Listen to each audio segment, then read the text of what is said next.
What's going on today? I wanted to take time to honor two NBA players who both had their numbers retired by their respective teams, and they played in back-to-back finals. And I'm talking about one, Chris Bosh of the Miami Heat, and the other, Manu Ginobili of the San Antonio Spurs. Two great competitors who played different positions, but if both were left-handed. Um, Both had incredible important positions with their teams.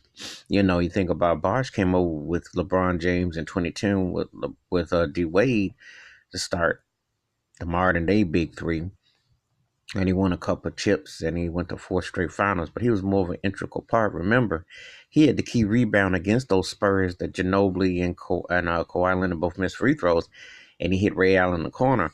Arguably the most important play in Heat history, if you think about it. He had the most clutch rebound. And let's remember, near the end of the game, he had that clutch block against Tony Parker that saved that went the game to go overtime. So Chris Bosh, pardon me, came up quite big. He always had to play third wheel with LeBron James and D Wade, Dwayne Wade, who were two of the all-time great players. But Chris Bosh ain't nothing to sneeze at.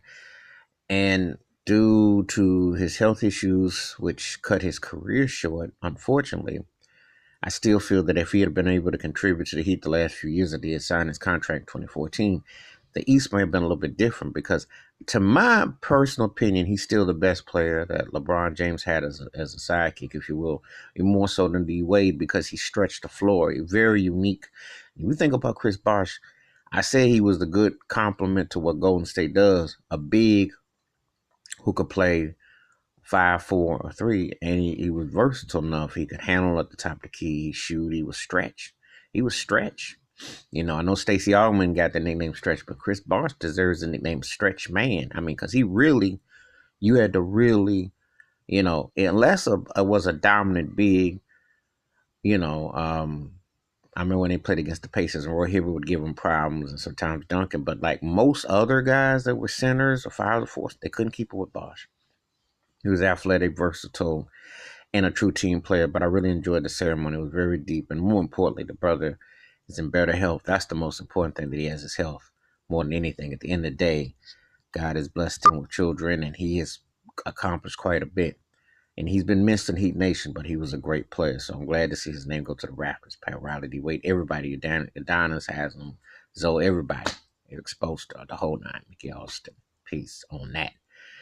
The Spurs, Manu Ginobili. What can I say about Ginobili? He came almost out of nowhere from Argentina, won a gold medal, won a title. You know, he sacrificed. You think about it, because somewhere between Kevin McHale and James Harden, when you talk about six men and who come in and starters and what have you, he's in that conversation. It's funny. I was watching Skip Bayless and Shannon Sharp on Disputed Talking, and both of them had valid points. Skip thinks he's close to top 30, somewhat top 30 all time. Shannon says he's not even top 50. So both have valid points because of the fact that he deferred so much and he played with Tim Duncan and Tony Parker got more run and notoriety. He doesn't quite get his due. But I do believe without him, I don't think they win. I mean, I remember that Pistons series um, back in '05. The first two games, he was the MVP. If the series had kept going like that, and it had been like a 5 or 6 game, 4 or 5 game series, he was the best player on the floor. He had moments. I remember against the Nets in the finals in '03. He had moments. He could pick your pocket. He was thrifty. He was frustrating. He could hustle. He could scramble. He did all the dirty work, all the things you could imagine. And he did a lot. I mean, the guy was a winner.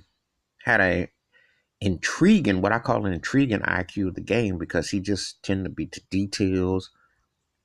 It was like another coach on the floor. And great as Craig Popovich is, he was really, that's why Pop stayed so loyal with him, because whatever you asked Ginobili to do, he did it times two.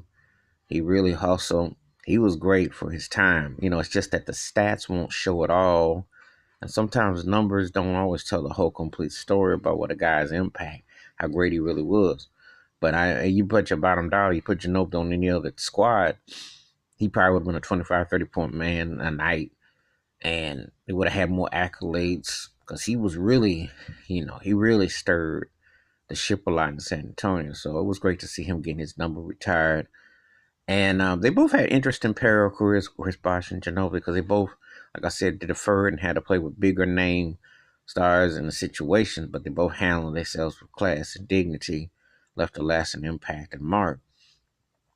And two winners in the game who were very integral and I knew how to defer when it was time to. That's hard to ask of guys who got skill sets, because Ginobili could take you off the top of the key, he could pick and pop, and he had that set shot, and he'd go to the hole on you. So you had to respect his. He take you in and out, just like Bosh, if you think about it. Just different position sizes, etc. But versatility that's underrated when you think about it. So anyway, that's my take on Chris Bosh and Manu Ginobili being their numbers retired by their respective teams this week, and it was great to see them getting respect. Put some respect by both their names. Feel free to leave them comments, hit the subscribe, and if the bell rings, that's a new video coming up. Y'all have a great day, and I'm out. Peace.